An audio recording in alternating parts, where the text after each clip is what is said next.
N95 ఇచ్చాను. నల్గొండ జిల్లా కలెక్టర్ని కలవడానికి ఇక్కడికి ఒక మహిళ రావడం జరిగింది. తనకు అన్యాయం జరగడంతో కలెక్టర్కి ఫిర్యాదు చేయడానికి నల్గొండ జిల్లా కలెక్టర్ గారి కార్యాలయానికి ఒక మహిళ కూడా రావడం జరిగింది. తను ఇక్కడికి ఎందుకు రావడం జరిగింది, తనకు అసలు ఈ సమస్య ఏంటి, తన ప్రాబ్లం ఏంటో వారిని అడిగి తెలుసుకుందాం. చెప్పమ్మా, అసలు ఈ సమస్య ఏంది, అసలు ఏం జరిగింది, ఇక్కడికి ఎందుకు రావడం జరిగింది? ఆపరేషన్ అయింది సార్. ఫస్ట్ మీ పేరు, మీదే ఊరు? నాది లింగంపల్లి సార్, కాంచాని జ్యోతి, పెద్దవూర మండలం, నల్గొండ జిల్లా సార్. ఏం జరిగింది? అభయ హాస్పిటల్ ఆపరేషన్ అయింది సార్. ఎర్నీ ఆపరేషన్ అయింది. అల్ల 2 సిస్టులు గడ్డలు ఉన్నాయని చెప్పారు. ఇప్పుడు 7 నెలలు అవుతుంది సార్. గడ్డలు ఉన్నాయని తెలిసినాక ఇన్ఫెక్షన్ వచ్చింది సార్. 20 రోజులకి ఇన్ఫెక్షన్ అనేది వచ్చిందని వచ్చినాక అల్ల 20 రోజులు అడ్మిషన్ చేసుకొని స్కానింగ్ కు పంపించారు సార్. స్కానింగ్ కు పంపించినాక అల్ల గడ్డ ఉందని వచ్చినాక ఆ సార్ని అడిగిన, ఎందుకు సార్ నా దాంట్లో గడ్డ వదిలిపెట్టారు, ఓపెన్ సర్జరీ చేసిరు కదా సార్, ఇట్లా ఎందుకు చేసి నాకు 3 ఆడపిల్లలు, భర్త లేడు, ఏం లేడు, ఇన్ని డబ్బులు తీసుకొని నన్ను ఇంత అన్యాయం ఎందుకు చేసినావు, 5 ఆపరేషన్ అయ్యిందని కూడా చెప్పిన, నీ వల్ల కాకుండా నేను హైదరాబాద్ వస్తాను కూడా చెప్పిన, నీకెందుకు నేను హైదరాబాద్ నుంచి పిలిపించి స్పెషలిస్ట్ డాక్టర్ తో ఆపరేషన్ చేస్తా అని చెప్పిండు.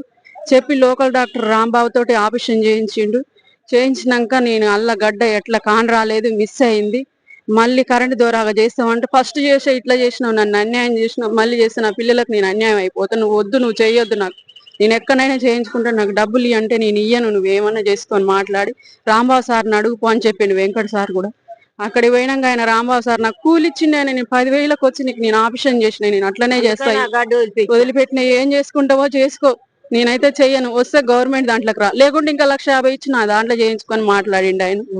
నన్ను ఇట్లా అన్యాయం చేసేది సార్, అసలు లాస్ట్ కి చెయ్యను అట్లా ఇట్లా అని మాట్లాడారు. వచ్చినాక ఇక్కడ పిటిషన్ ఇచ్చినా కానీ వాళ్ళు కూడా ఏం సపోర్ట్ చేయలేదు సార్ అసలు.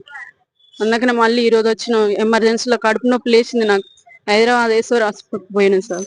ఎమర్జెన్సీలో చేయకుంటే ఏమో చనిపోతుంది అని చెప్పేసి సార్ నన్ను చేసిరు సార్. ఇప్పుడు అక్కడిక్కడ మొత్తం నాకు 7 లక్షలు ఖర్చు వచ్చింది సార్. అసలు ఇప్పుడు ఎవరు నాకు పెట్టే దిక్కు కూడా లేదు వెనక ముందు.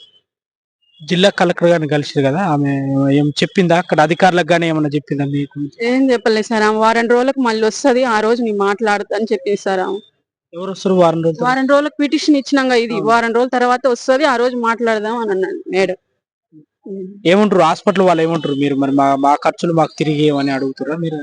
అవును సార్, ఇయ్యాలిగా సార్, నాకు నేను లేని దాన్ని ఇన్ని డబ్బులు పెట్టుకున్నా, నాకు తెచ్చేటోళ్ళు లేరు, నేను ఆడపిల్లలు నాకు 3, నేను బతకడమే కష్టంగా ఉంది సార్, నాకు న్యాయం జరగాలి, నాకు ఇప్పుడు ఇన్ని డబ్బులు అయినాయి, డబ్బులు ఇవ్వాలి నాకు. అంటే ఆయనదే పొరపాటు అంటుందా? అంటే గడ్డ, ఇంకో గడ్డ చూడలేదు అనేది ఆయన చూడలేదా, లేకపోతే అప్పుడు ఉన్నదా ఇంకో గడ్డ? 2 ఉన్నాయని వచ్చినాయి సార్. స్కానింగ్ లా 7,000 స్కానింగ్ తీయించారు, అలా 2 ఉన్నాయని వచ్చినాయి. వచ్చినాక ఒకటి మిస్ అయింది, నాకు కాన్ రాలేదని మాట్లాడుతుంది సార్ ఆయన. అసలు స్కానింగ్ లో 2 వచ్చినాయి, ఆయన తీసిన స్కానింగ్ 2 వచ్చినాయి. 2 నేను చెప్పిరు కూడా, ఒకటి తీసి ఒకటి వదిలిపెట్టిరు, ఇవాళ నన్ను ఇట్లా చేసిరు అసలు.